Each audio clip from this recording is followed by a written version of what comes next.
Hillary has been lengthening her excuses as to why she lost the election. She didn't really lose the election. It was stolen from her by, I think it's up to 24 different excuses she has now. Number 24 is content farms in Macedonia. And as I said, my grandfather was a Macedonian content farmer, and we often think about, gathering on the porch and recalling the old days on the Macedonian. He never thought that the old content farmers he left behind in Macedonia would one day steal the U.S. presidential election. They are gnarled, hard-working Macedonian peasants, and the way they were able to reach out and steal the election. Macedonians in Macedonia and around the world celebrate the anniversary of the Ilinden Uprising this Friday, August 2, when Macedonians rose up against an oppressive state in a brave effort to create their own homeland. While that uprising was brutally crushed, Macedonians finally did achieve an independent Macedonia on September 8, 1991. As Macedonians this week remember that long-ago uprising in August of 1903, and the struggles and sacrifices of the men and women who fought and died, Macedonians today wonder whether or not those sacrifices were made in vain, as they see, once again, an oppressive state threatening them and their independence. Only this time that oppressive state is their own. As the scandal involving now disgraced Special Prosecutor Katica Janeva and her bagman Botox, Boki 13 continues to grow, we now see both Janeva and 13 getting professional and preferential treatment with quote-unquote sick leave for a quote-unquote anxiety disorder for Janeva and a quote-unquote hospital visit for Botox, and no justice. Meanwhile, the French ambassador to Macedonia is warning that this whole sordid episode must be investigated, as the patience of France and other EU members is wearing thin. We'll discuss all of this and more on this episode of the Macedonian Content Farmers Podcast. I'm Jason Miko, coming to you from the foot of the Catalina Mountains in Oro Valley, Arizona. And this is Cvetin Shalimanov, calling in from Skopje, the Republic of Macedonia, which is apparently now, somebody apparently poured LSD into the water supply because everybody's going around like crazy. As John Podoritz of the Commentary Podcast, Commentary Magazine, and the Glop Podcast like to say, is everybody seems to be taking crazy pills. Oh yeah, we definitely are. Is that what's going on there? Yeah, I had a theory that the entire crisis erupted in 2015 was due to the fact that shortly before we actually introduced you have to get a doctor's receipt to be able to purchase crazy pills, and before that they were in free supply. Everybody could buy like benzodiazepines, like Xanax, stuff like that, and people were actually calmer as a result. And then we restricted the supply, and it all went downhill from there. Well, just to be sure, though, it isn't as we remember from Dr. Strangelove. It's not because of the fluoridation of our water, is it? Well, something. I was proposing we dump Prozac into the water supply in the middle of the colored revolution, save ourselves the trouble. But do they listen to me? No. Nah, never. Of course not. Anyway, all right. We are recording this episode on, let's see, what is today? It's Tuesday, actually. Yep. July 30, the penultimate day in the month of July. This is episode number 36, I believe. And we thought, for those who thought it was going to be a boring summer, no dice. This scandal, which erupted, what is it now, 3 weeks ago? This is the third week, 2.5. Third week, okay. So it keeps going on. It keeps growing. Just to recap, Botox 13. One of our friends, Cvetin, called him Botox 13, and I like that. Botox Boki 13 was arrested 2.5 weeks ago. Yeah, Monday, 2 weeks ago. For allegedly threatening businessmen and who were under investigation by the special prosecutor, Katica Janeva, and telling them that if they were to make quote-unquote donations to his charitable foundations or quote-unquote put in advertisements to his now defunct TV station, One TV. I think that's a development between the last podcast and this one. Is it A1, not A1, One TV, Boki's TV station stopped broadcasting live broadcasts. Yeah, everybody's on forced vacation, and they're just broadcasting like recorded stuff from before. Are they doing reruns of what, My Three Sons and other? Oh wait, no, that's a different. They're doing, running some Russian reruns program on Catherine the Great. some Russian. Oh, now that's Yeah. interesting. Anyway, back to the narrative. So Boki 13 was the bag man. He was promising preferential treatment from Katica Janeva. Apparently, the special prosecutors, others, maybe somebody recorded Katica Janeva actually talking on the phone to Boki 13 and his sidekick there, promising. I think the prime businessman involved in this was Orce Kamchev. Yeah. And so the question is, and of course, Katica Janeva's her phone was seized, one of her phones at least, maybe both. Of course, Boki's computers. Katica Janeva's son, Lazar, was working for One TV, his computer, etc. So the question is, how big is the scandal? How high up does it go? Is the Prime Minister going to address this? We saw Phil Reeker, the acting Deputy Secretary of State in Macedonia last week, as well as Johannes, use Balkan Tactics, Hahn. Both of them were there, and they basically avoided mentioning this scandal. Yep. I think Hahn called it, what, current events or current happenings or something? Yeah. So they refused to address it. But as I mentioned in the opening monologue, the French ambassador is now talking about this and saying this has got to be investigated. France, of course, is one of the countries that is hesitant to open accession talks with Macedonia and Albania this fall. Other countries as well, the Netherlands, a couple other countries. And so this is just going to add to their, this is going to give them more reason not to open accession talks, because this is a scandal that's going to continue to grow. It's not something that the Prime Minister wants to address.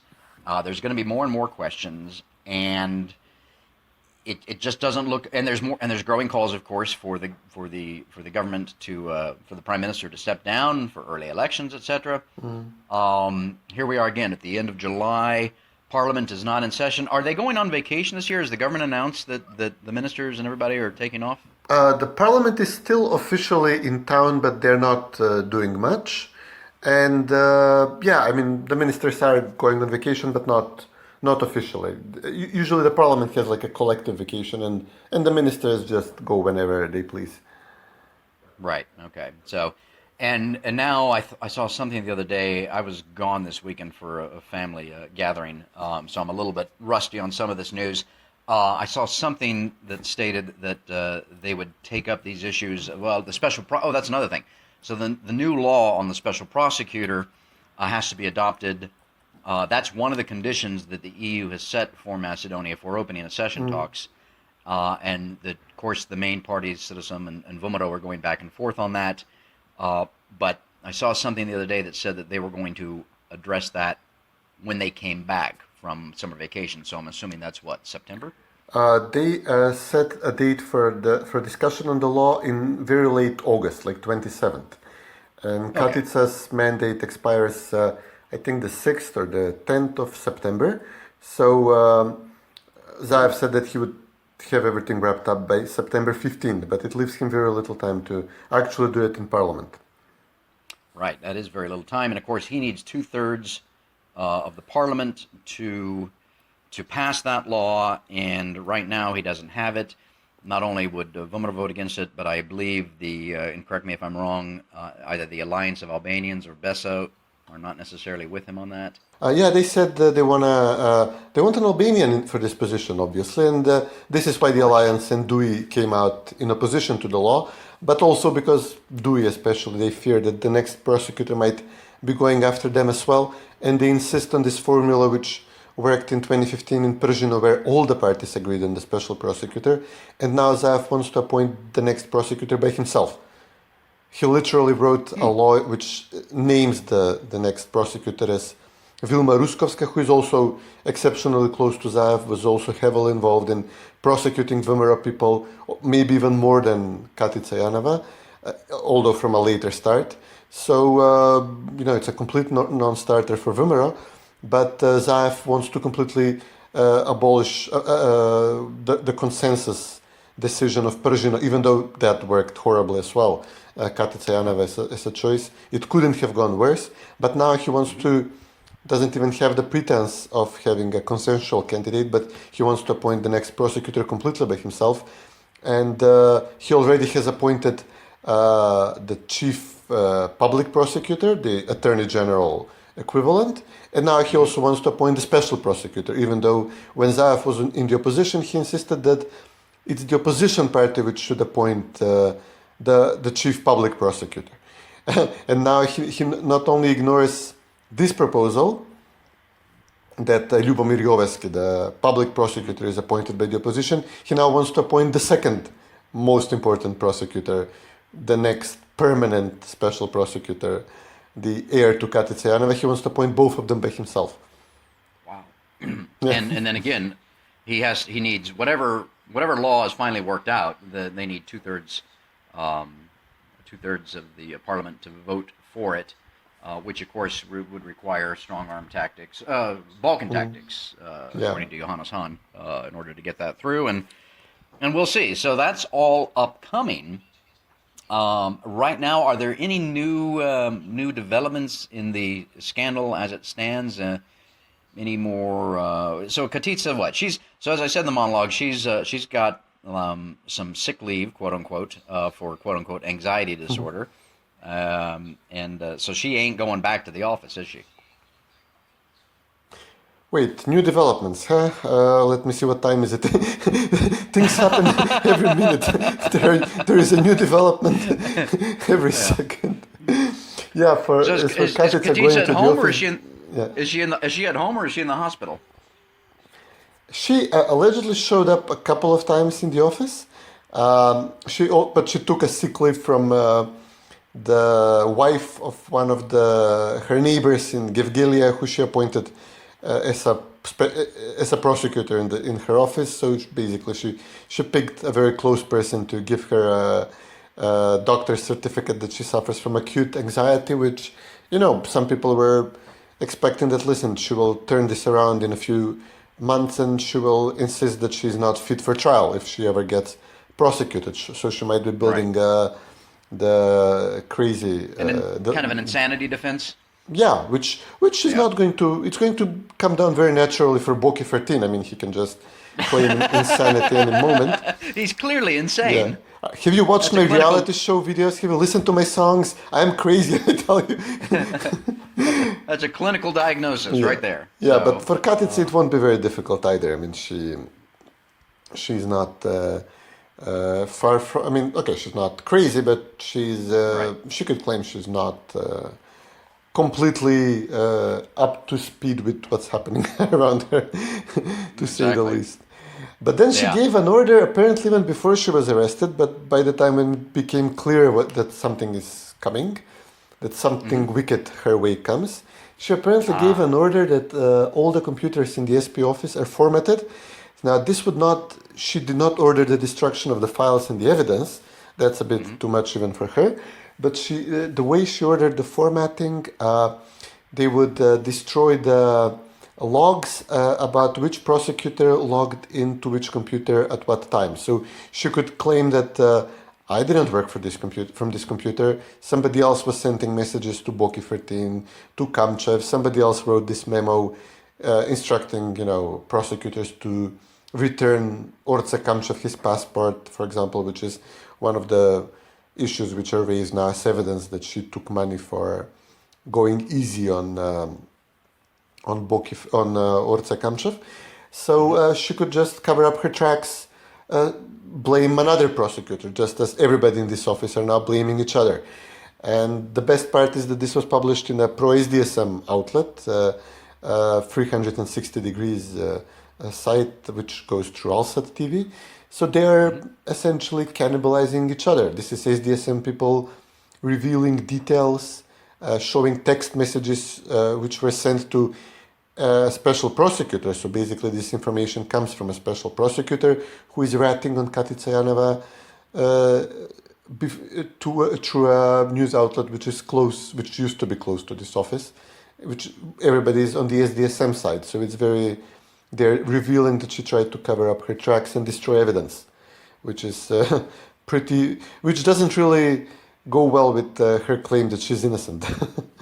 Exactly, yeah. Well, and to your point about folks going after each other, that just goes back to the point that we have mentioned multiple times, probably every time on this podcast, that the revolution always devours its own. No. But back on the visit last week of the acting Assistant Secretary of State, Phil Reeker, and the EU Commissioner for, what is it, EU Commissioner for Enlargement, Johannes, used Balkan Tactics, Hahn.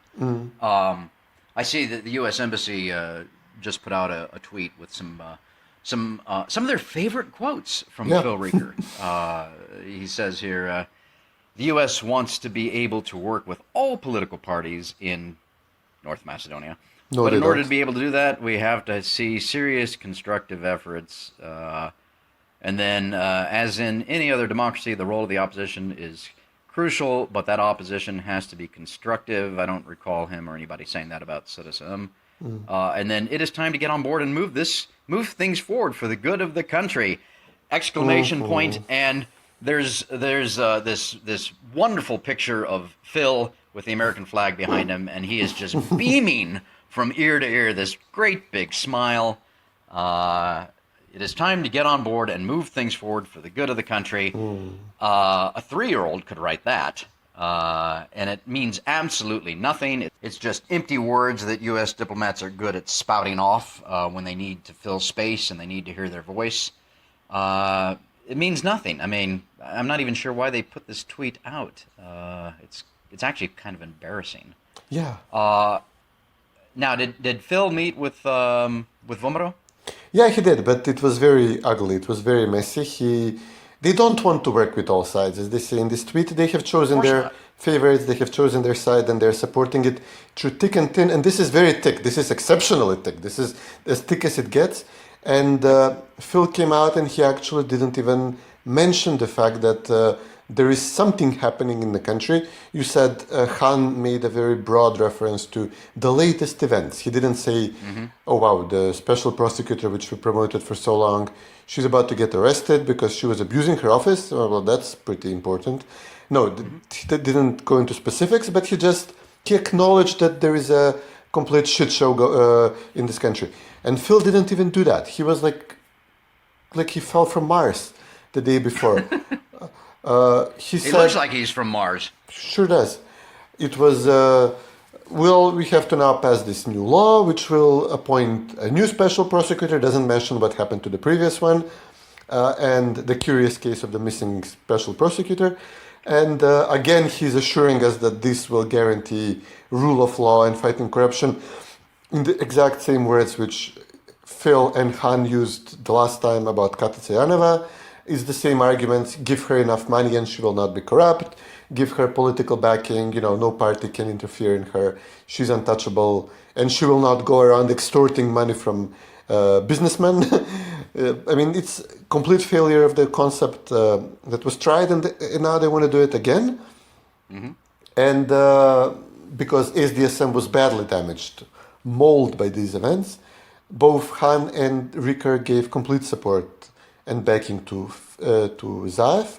So basically, during the day, all you could hear from people supporting SDSM, it was not like they're ignoring as well the corruption, the crime, the links between Katica Janeva and Zoran Zaev, Boki 13 and Zoran Zaev, top officials in the SDSM party being involved in this, people who comment, who support, usually anonymous people on social media, who get the talking points from SDSM directly so you can know what the party is thinking. They immediately they've been silent for 2 weeks by this time, and then all of a sudden they start tweeting, did you see what Reeker did to Vomero? How he ordered Vomero to go to parliament and vote in favor of the law and allow the appointment of another special prosecutor, one who has already put away a former Vomero interior minister in prison on terrorism charges, who arrested the great-grandson of Metodi Andon of Cinto, Jane Cinto, again on a politically trumped case, whose case was used to force 3 Vomero members of parliament to vote in favor of the name change. So this was Vilma Ruskovska, the new prosecutor, the one Zaev proposes as a special prosecutor. She's the one who blackmailed 3 of the members of parliament to vote in favor of the name change. Katica Janeva was blackmailing 3 others.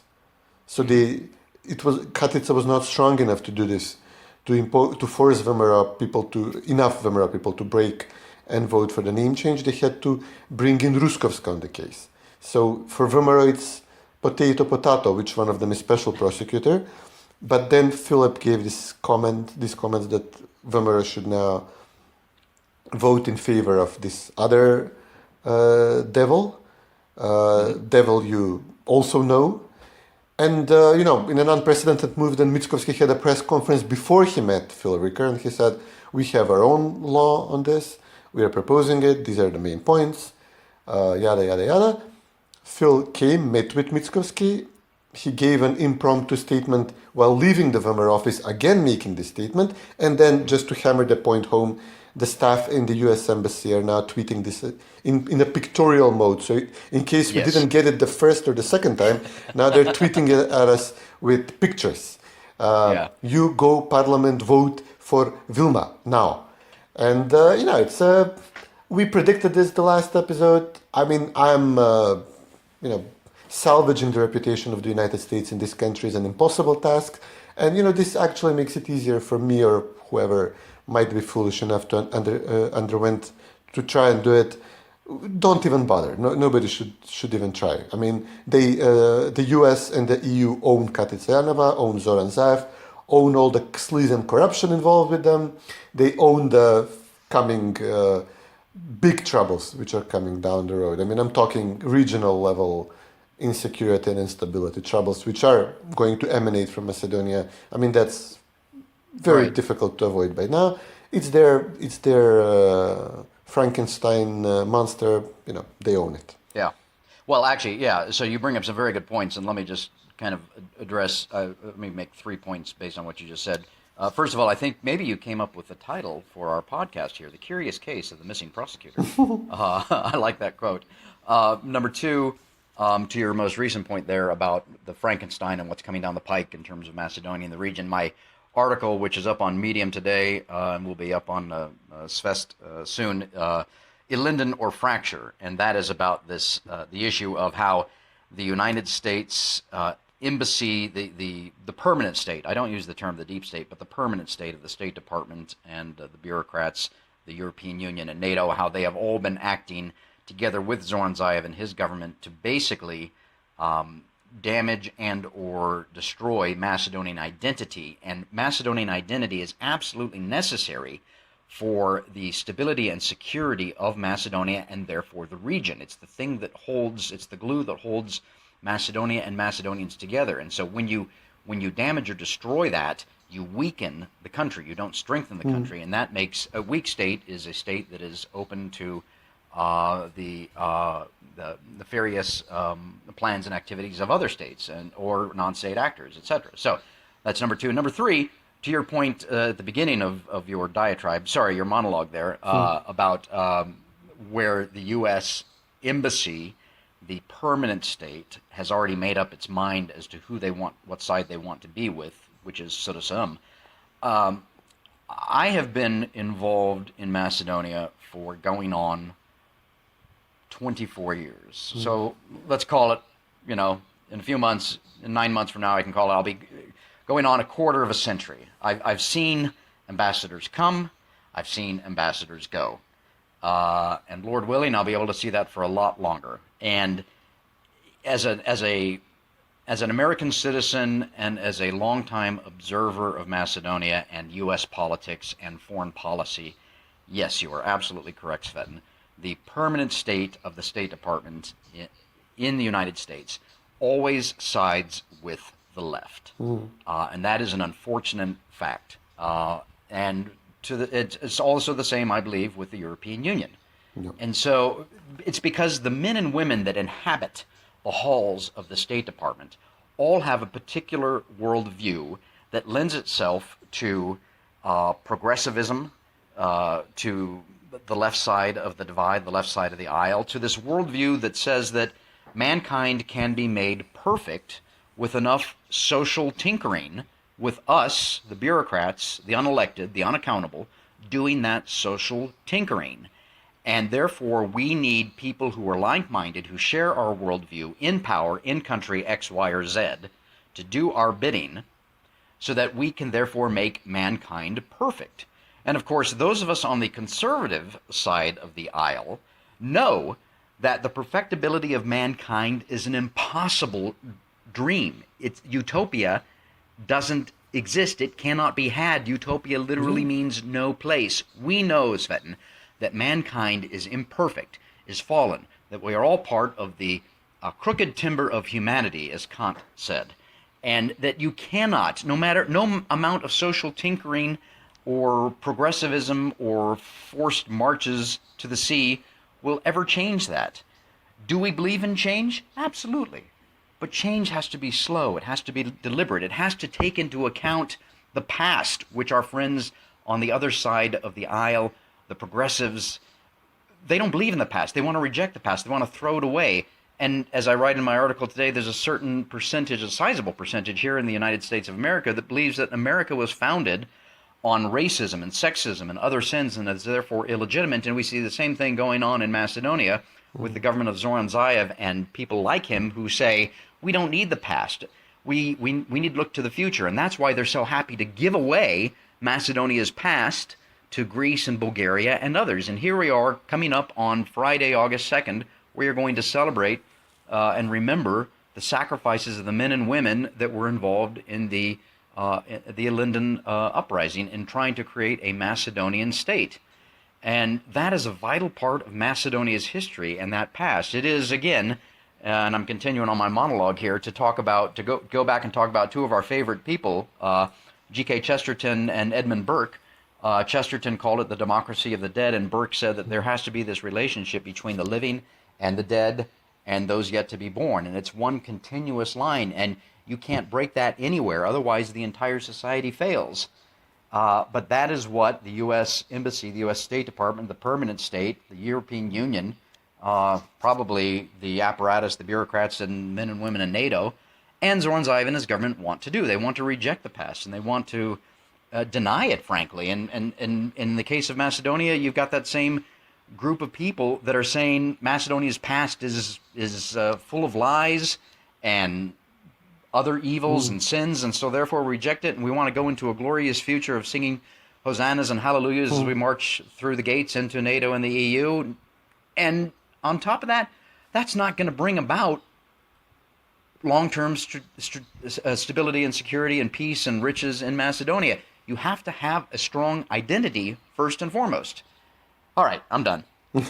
Yeah, I mean, as you said, these are crooked people. I mean, every person is crooked, and right. These appear to be especially crooked, the ones which have been hired Yes, by the U.S. Embassy to do their bidding. And what could keep them in check is if they knew that there is going to be some accountability for what they're doing. But obviously, after so many American and European diplomats came to Zaev and Katica Janeva and told them, you can do no wrong, you can just go around charging people with obviously fake evidence and inadmissible evidence. We know you're crooked. Zaev had so many criminal investigations before he became prime minister, but we are going to ignore this. And obviously Katica and Zaev understood that they're untouchable, that whatever they do, there is not going to be any accounting for it. And once they assumed power, they started doing whatever they wanted. You want Orce Kamchev's Bentley, you just go around and take it. You want somebody's cannabis oil farm, you just go around and take it. And this is how they were acting in the past several years. And the new US ambassador, they're all the same, obviously, but the new iteration of the deep state in Macedonia, Katie Burns, or Burness? I call her Burness. So. Yeah. She had an interview on Alsat in which she said, she surprised a bunch of people, and she said, maybe there needs to be accountability from, she was addressing Zoran Zaev, so it was very clear that she was talking about people in the Zaev government, and especially his party, people who were named by SDSM journalists as being part of the racketeering scandal.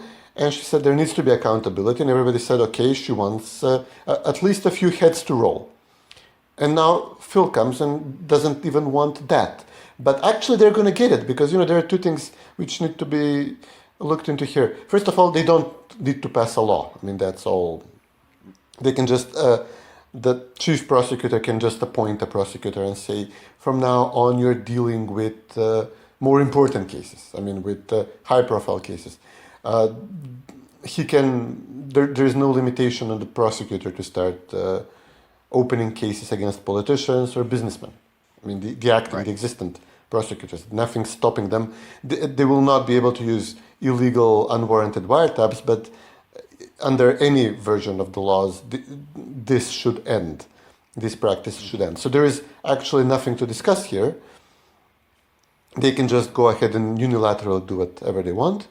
VMRO is obviously conditioning their votes to appoint the prosecutor with a title and an office and a corner office and a Coca-Cola desk and everything. They're conditioning their votes in favor of the law by demanding that new elections are held, probably in April. Zaev agrees to October. This makes it. It's not even early October elections. It would be 2020. Yeah. So which means it's not even early elections. It's just another of Zaev's peasant jokes like this hustler things he does. Yeah, it's early elections, sure, 2 months early. So that's one thing. I mean, they don't even have to vote. There should be no vote. I mean, there could be no vote. It would be just like a show for the European Union to tell them, well, we passed a law to fight corruption, and by the way, the first person we're investigating is the previous person who we said is going to fight corruption. The EU made this request to fight corruption while Katica Janeva was still considered a glorious and courageous crime fighter, not a crooked sleazeball.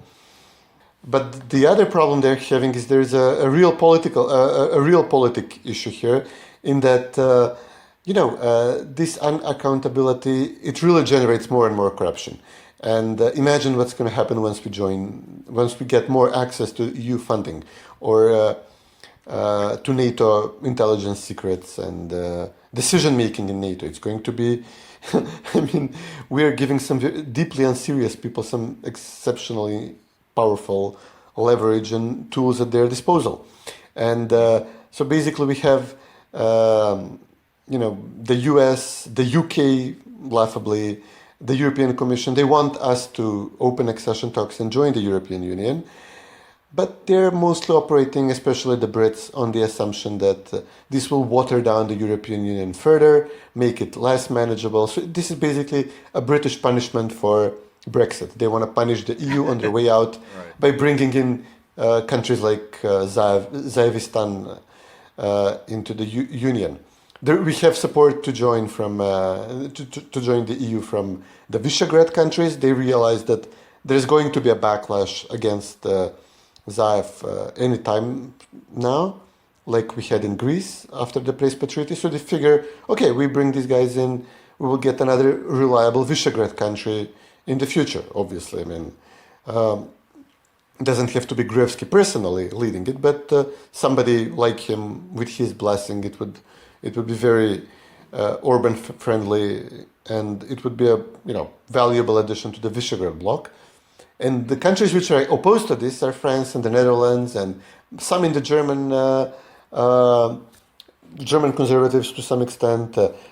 Countries which realize what they're getting, what the raw deal they would be getting with Macedonia as a member, and they see this as, the French diplomats are openly calling this a British plot, a perfidious Albionic plot against the Union, and they're not far off.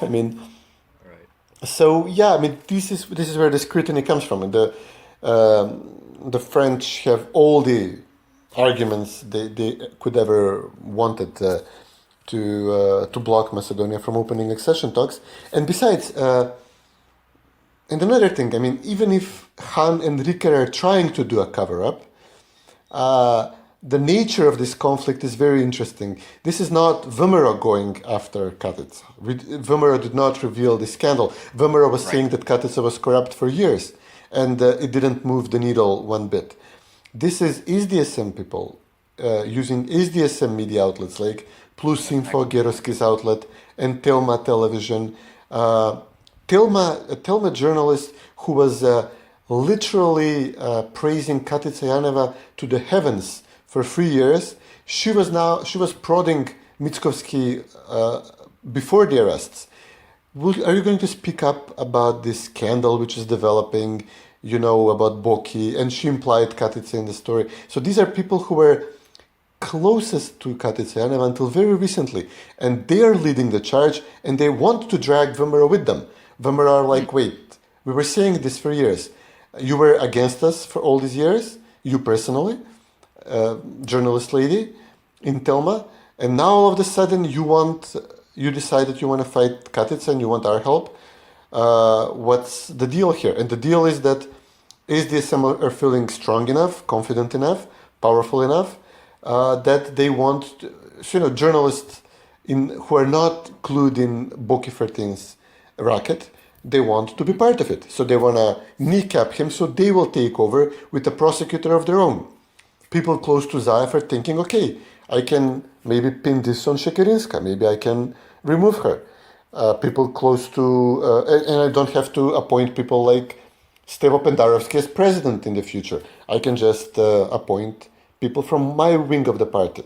People from Zaev's more rural wing of the party, they figure I can pin this on some of the elitists who are taking pictures with Boki 13 from the Skopje wing. People close to Branko Crvenkovski, the previous leader, they figure, well, listen, maybe I can use this against Zaev, and maybe some of us can take over the party in the future, say this person served us well, but he's obviously incompetent and a liability. We can replace him with somebody more polished. So they're now fighting each other. So no matter what Phil or Hahn say, it's not going to change the nature of this party, which is, which is what it is. They're a bunch of crooks and criminals. Mm-hmm.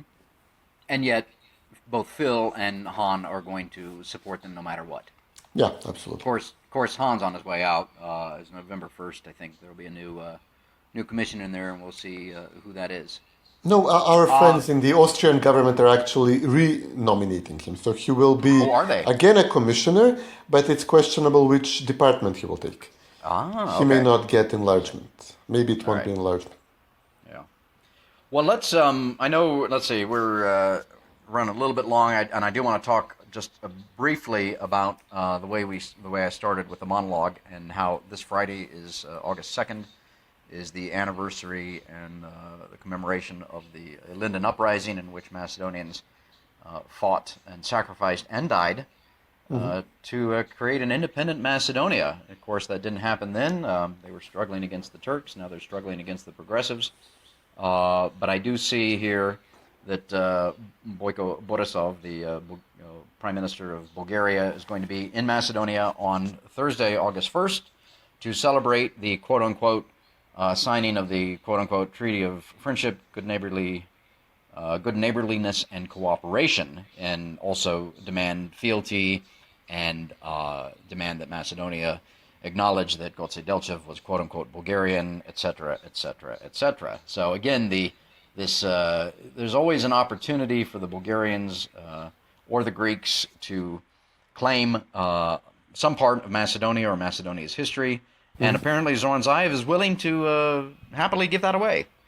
Yeah, he accused Macedonians of stealing or appropriating, I'm not sure how to translate the word exactly, it's somewhere in between, history from neighboring countries. Wow. And then somebody uncovered, by accident, some construction workers, they uncovered a Roman-era sarcophagus, and everybody's like, oh God, it's probably Vardar, it was found close to the river. Maybe Vardar... it's Greek, obviously, but maybe Vardar dragged it upstream from Greece to Macedonia. A 1-ton piece of granite was dragged upstream. Okay, yes, we got to give it back, guys. We got to give it back. Yes, and to your point, Zaev talked about quote unquote, what's the buzzword today? Cultural appropriation in terms of the architecture and things like that that the previous government instituted, and yet. I know Zoran Zaev has been to Washington, D.C. You lived there for a few years. I lived there for 7 years. You look at any of the buildings in Washington, D.C., you look at almost every capital building of state governments, etc., and they're all modeled on the ancient architecture of other people. So I'm not entirely sure what his point is, other than the fact that he wants to plead mea culpa, mea maxima in front of the Bulgarians and the Greeks, and basically bow down and self-flagellate before them. Not sure what well, of course, no. His end goal, of course, is that he thinks that by doing all of this, he will that Macedonia will join the European Union and NATO, and well, none of that's a given. Plus, even so, those aren't the answers to what ails Macedonia. Macedonia needs to heal itself first. No, Zaev is paid to do this. I mean, that's clear. Yeah. By now, it's clear. I mean, nobody does this type of debasement of himself and his country without being paid to do it. Yeah. Well, I think why don't we? Let's see. Do you have a farmer's pick, Cvetin? Yeah, I was I was gonna go. This is a bit out there. There is this video circling around. It was posted by the Macedonian Human Rights Movement International, and it's. I mean, obviously, words fail us by this point. We cannot capture the all craziness of the situation here just by writing about it and discussing it. This was like a 7-minute video of John Wick, who famously, had his dog killed and his car stolen by mobsters, and he goes on a rampage of vengeance and violence against them. And one of the elements of the Jordan Kamchev Boki 13 Katica Janeva scandal was that Kamchev had his Bentley taken by the mobsters, by this group, and allegedly sold to one businessman, then to another. Finally finds its way to its rightful owner, Traicha Zaev, Zoran Zaev's cousin. This was reported in the press. And so basically they took his car, Kamchev's car. And the video portrays Jordan Kamchev as John Wick after he now launched this enormous hot potato in the lap of both Katica and Boki and Zaev and everybody who mistreated him apparently. And he's fighting them mano a mano, beating Boki 13, punching, fighting with Fatima Fetai and Ilinden Uprising from the Special Prosecutor's Office, eventually kneecapping Katica Janeva, while Zoran Zaev is anxiously watching this as the main Russian mobster in the movie. So, yeah, I mean, honestly, there is no point talking about things. This is writing about things. We can just meme our way through this crisis. Oh yeah. Oh, that's good. We'll have to look up and we'll put a link to that in the description. I actually don't. I was I was away this weekend, so I don't actually have a farmer's pick. I'm just going to say that I hope that Macedonians in Macedonia and around the world will take a little bit of time and reflect on this Friday and through the weekend on the Ilinden Uprising and the sacrifices that men and women long ago made, including giving up their lives in the struggle for an independent Macedonia, and what that means then and what that means today and what's happening to that today. And that people just really take some time and think about what that, not only think about what that means, but think about what that means for future generations, for Macedonians, for young children that have been born recently, and for generations yet unborn, and whether or not you want to bequeath to them a strong and independent Macedonia. And if Macedonians do, then that's going to require more sacrifice and more struggle now and in the future. Yeah, I mean, those were simpler and more honorable times. There is this Serbian comment on fighting the Turks and then fighting the West, NATO, etc. They say, the Serbian considered us an honorary, the Turk considered us an honorary enemy. He goes to your face in a uniform, he's got a gun, he's got a cannon, he's overpowering you, obviously, but at least, he's not shooting you. While with these other opponents nowadays, these postmodern conflicts we have, words have no meaning, loyalties have no meaning, crime, you're accused of crimes and corruption, which the other side is actually doing. everything is a conspiracy, everything is a cover-up, wiretaps, justice is perverted. It's, the original Serbian comment is that, the American looks at, or the Western guy, something like that, he looks at you like a cockroach. Well, the Turkish guy saw an honorable and worthy enemy in you before. So it's real, it was different times. Yeah, but hey, speaking of the Siphon Q, I was discussing that Phil or Hahn cannot stop this train now that's in motion. I mean, I remember in 2005, it was not Gruevski attacking SDSM as much as SDSM were attacking each other and launching scandals and kneecapping fellow SDSM officials. So, speaking of which, Gerovsky just posted, now it's 6:30 Skopje time, he posted that at 7, so in half an hour, he will publish all the names with evidence, with documents, with the paperwork. Gosh, maybe we should have done this podcast tomorrow. We should do it every day. Yeah, we should do it every day. Well, we're going to do another podcast over the weekend, so we'll catch up with that then. But anyway, all right, we're running long. It's been good to catch up and on events in the week. We completely ignored the fact that Boris Johnson is the new Prime Minister of the United Kingdom and will be taking the United Kingdom out of the European Union by October 31st, come hell or high water. And we wish him well in that. So anyway, until our next podcast, Cvetin, always good to talk to you. You too, buddy. Take care. You too.